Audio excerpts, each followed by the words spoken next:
Bandiraɓe selaɓe heɗotoɓe radio Jowol Sare jam hire mon hande ko nyalawma walla ko jamma alarba tati lewru juin hitande ujunnaji 2020 mo gonɗen ɗo joni ɗo e Cincinnati ko 9h jamma ɗum noon hawri toon to Dakar ko 1h toon to Jowol kadi ko 1h ɗum noon toon to Riyadh Arabie Saoudite hawri ko 4h du matin wonɓe toon to Chicago on ko 8h jamma e ɗum noon toon to Chine ɓe jarata joni ko 9h jamma. Habaruji meɗen e ɗemgal Pulaar guiɗoɗen ko ɗi États-Unis titruji meɗen ɓurɗi mawnude ko kanko Donald Trump o fuɗɗima yiide o saltaji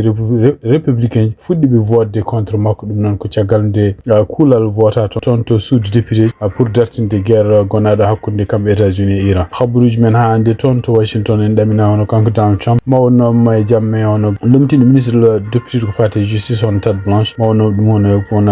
wona kañum worum hankkadi ministre officiel mo député ko fate justice. Habaruji men international ma en jaa toon to Kuwait e Bahrain kamɓe Iran naɓe en wayno kadi ɓe ñalli ko neddi toon dronaji ɗum ɗon noon ne wayno ko Égypte kañum hori wiwinta ɗum ko fotani wonde ma en jaa toon to Sénégal kadi ne wayno ko haal Ousmane Sonko hanki wayno ha hande ne wayno ko ɗum woni ko haalte e kadi en ƴeewa kadi hono mimit ko conseillére mo kanko président Bassirou Diomaye Faye kadi ko coordinatrice Diomaye pour président holko haalde radio France international surtout ko fate haal Ousmane Sonko e kadi comportement muɗum ma en cakkitoɗen habaruji men international ko toon to leyɗel AES ɗum noon Niger Mali e Burkina Faso hono kanko gardiɗo leydi Benin président kesso en wayno koye jillu ɗum noon e ɗeɗo leyɗel ƴewde kadi kontinde jokkodiral ɗeɗo leyɗel jeenoɗe CEDEAO hol jokkodiral moƴƴal ngal wawi wallude ɗumen ha mbawa kontinde jokkodirde leyɗel Afrique ko ɗum won titruji men ɓuri mawnude oɗo journal ma en gartu joni e dersuji muɗum siftin noon tan hande ko jamma alarba hawri ko 3 lewru juin hitande ujunnaji 2020 ko musidɗo mon Amadou Touré haalta mon ma en gartu joni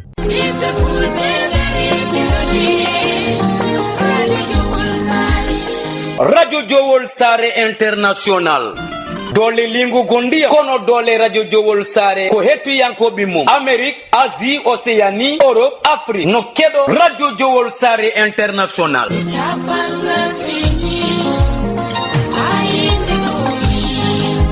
wonande jogiiɓe publicité jokkodir eya radio Jowol International caggal indicatif Mauritanie waɗa 46 53 84 09 walla mbaɗa 44 18 77 18 walla mbaɗa indicatif dowlaji dendude Amérique plus 1 513 668 03 94 bandiraɓe musidɓe tedduɓe heeɗi min Abou Diobo El Hadji Ngori momi hetto radio Jowol International.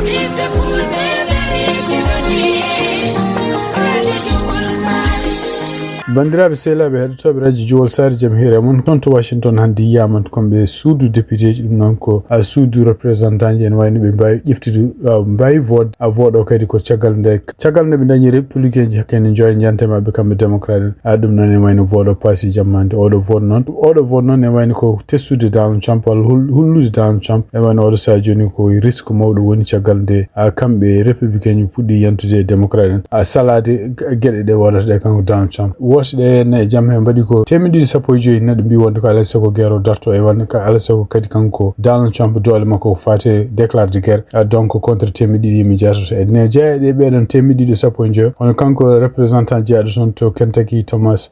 Massi mo kanko Donald Trump mo waɗi feere foof ha perdi woteji muɗum primaire en jeeya hen kadi républicain goɗɗo kadi biyeteɗo Brian Fitzpatrick en jeeya hen Tom Barrett en jeeya hen kadi Warren Davidson ɓeɗo fof en wayno ko kañumen ko républicain jante kamɓe démocrate en en dañi yimɓe timmuɗo ken wota ken pasno oɗo bill noon il faut ko yaha toon to Sénat kadi so tawi ɓe dañi républicain jante mabɓe ɗum woni vote o e ɗumina habaruji men hande toon to Washington ko ñumbere on wayno ko kanko Donald Trump wiyani wawi o noma e jamme he hono konko Tate Blanche tigma wonta officiellement en ministre député ko fate justice kono kanko Donald Trump mo continue hande sikkirade wonde ko annimo jogino walla projet ɗo jogino pour ko fate kanko Tate Blanche e kanko Donald Trump kena bo milliard uji ɗiɗi kalis mo mbino wonde ko alay sago ɓe mbaɗa ɗiɗon kalisaji ɓe dokka sehla makko haysinde ñawoɓe fédéral mbi wonde ko ɗiɗon kalisaji walla oɗon projet wonde ko illégal yandini sammini ɗum kanko Donald Trump mun continue hande wiide wonde ko Tate Blanche ene wawi continue ene wawi jogui ha hande ene jogui peeje ne waɗiri ha oɗo kalisa continue woode sifti noon tan ko kamɓe républicain ji surtout en toon to suudu représentant oɗo projet en ko fate ɗiɗo oɗo kalisa kene wona milliard uji ɗiɗi taw koye wiide naroko ɗum sehla makko kanko Donald Trump ɗum ɗum ɗon e jeeya gueɗe nde ganduɗa kamɓe républicain ji eɓe révolti contre Donald Trump. haburuji men États-Unis hande woteji ton to Californie henke election ngaji primaire gonno son dum non ko parti ji républicain et démocrate go foni jeewol gono candidat pour woteji badoji lewru novembre hitanduji najji de no gas jego ko fama tan jon to bangi républicain hono kanko biyetedo Steve Hilton neddo kadi mo Donald Trump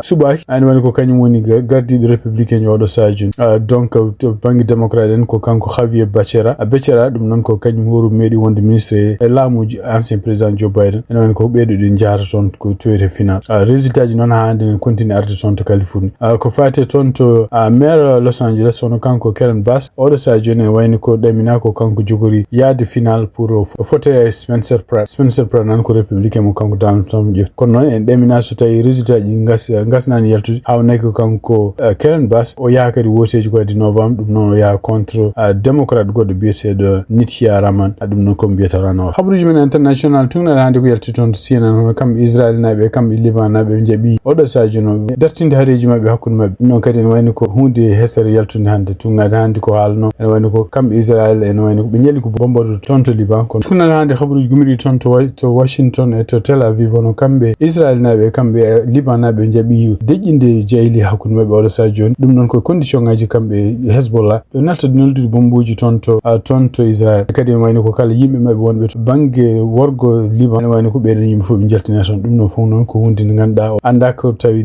Hezbollah jaba dum kono non wayni ko dum kam damin to bange non hakkunde kambe États-Unis e Iran tungnade hande ko Donald Trump haali hande kadi wi wonde ko kaldigal hakkunde kambe États-Unis e Iran en continue e kadi wayni ko naaw nak dum do mayado es kono non tungnade ko ngudi gummido ton to ministère affaires étrangères mo Iran hono Abbas Araghchi o wi wonde ko en wayni ko ala fof gede jaarudi yes dum non e kaldigal gongal hakkunde kambe États-Unis e Iran dum non kadi ko hunde contraire kono non ko yiyata hande en wayni ko caggal de Israel kambe États-Unis be bombarddi Iran hanki en wayni ko kambe Iran hande be kambe mi nyalli ko bombardude ton to Bahrain e ton dum non ko anda tan en wayni ko neddo goto mayi ton to dum non ko caggal de dronaji gummidi ton to Iran janni ton to aéroport international gondo ton to Kuwait dum don non ko hunde kambe Egypte woni kongol gummingol to laamu Egypte mbi wonde ko bombardement surtout aéroport ji Kuwait e Bahrain dum ko hunde ni ganda ne fotani wadede e kadi wayni ko kambe Egypte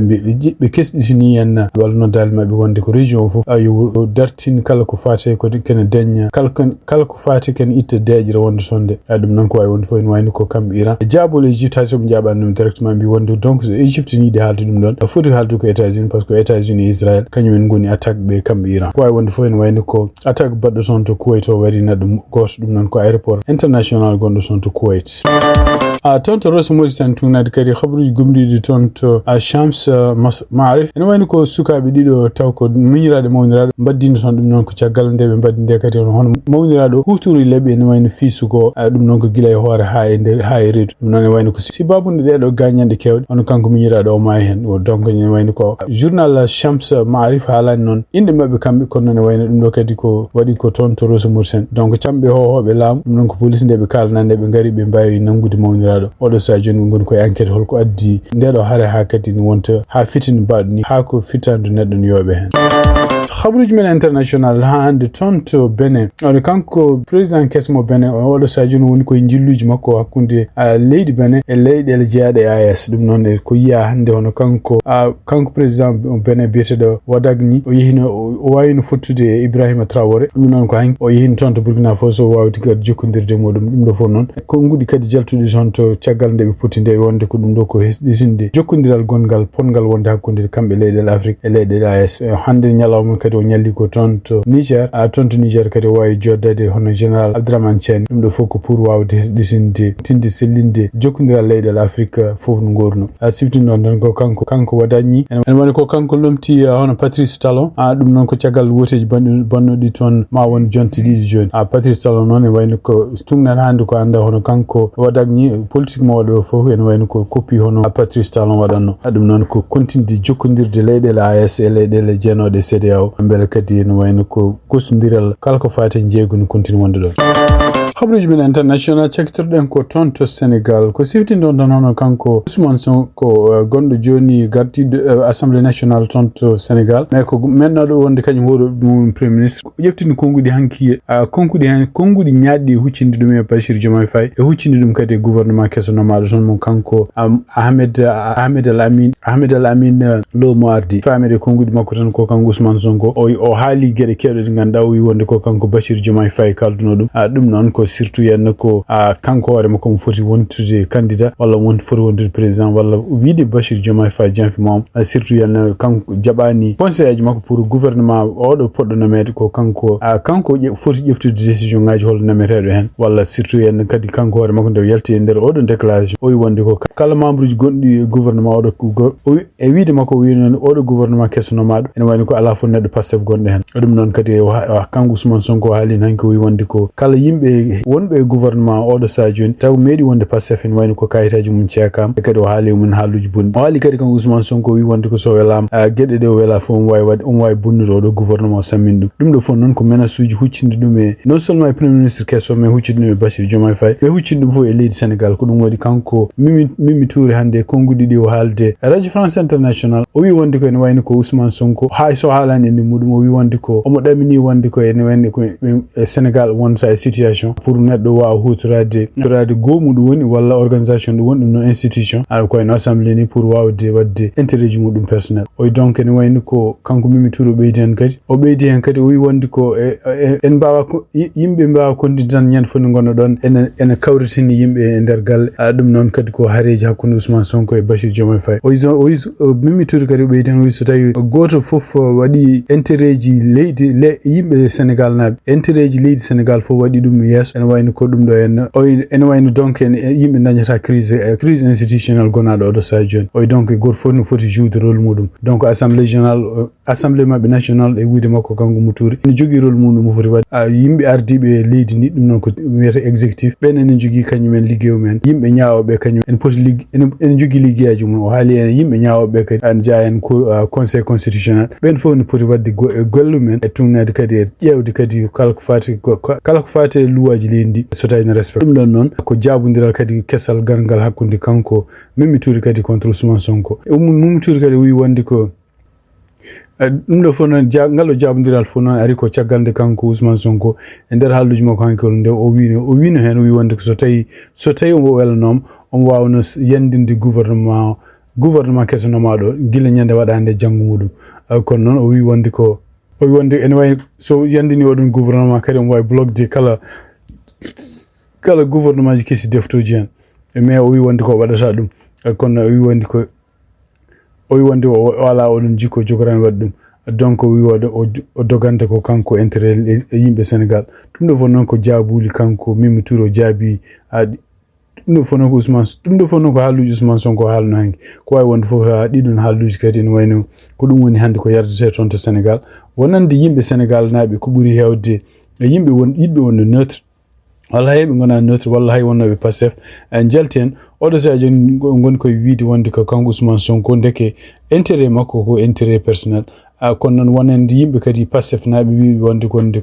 ene wayno ko Bachir Diomaye Faye laamu kesngu e premier ministre ko kañumen janfimi kanko Ousmane Sonko par ce que on ko ɓe kalduno e makko ko heewi ko wawi wonde fof ene ƴeewe balɗe garoje ɗe holno kamɓe laamu kesngu kanko premier ministre kesso e Bachir Diomaye Faye holno ɓe mbaddata e Ousmane Sonko e kadi holno yimɓe cuuɗi ñawoji goni toon ɗi holno sécurité jogor wade toon